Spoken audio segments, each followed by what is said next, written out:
मराठी माणसाच्या मनावर अधिराज्य गाजवणारं एकमेव डिजिटल चॅनल सप्तनगरी न्यूज।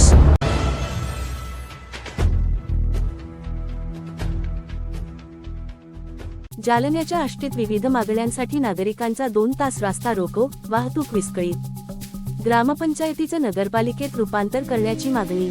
जालना जिल्ह्यातील आष्टी येथे विविध मागण्यांसाठी नागरिकांनी तब्बल 2 तास रास्ता रोको आंदोलन केले। आष्टी ग्रामपंचायतीचे नगरपालिकेत रूपांतर करणे तसेच आष्टीला तालुक्याचा दर्जा देणे या प्रमुख मागण्यांसाठी हे आंदोलन छेडण्यात आले।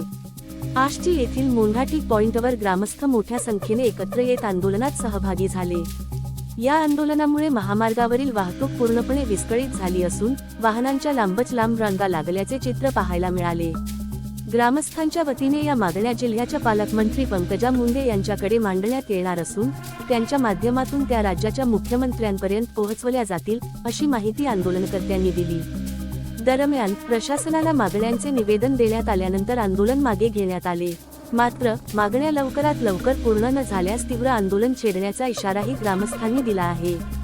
सप्तनगरी न्यूज ब्युरो रिपोर्ट, जालना।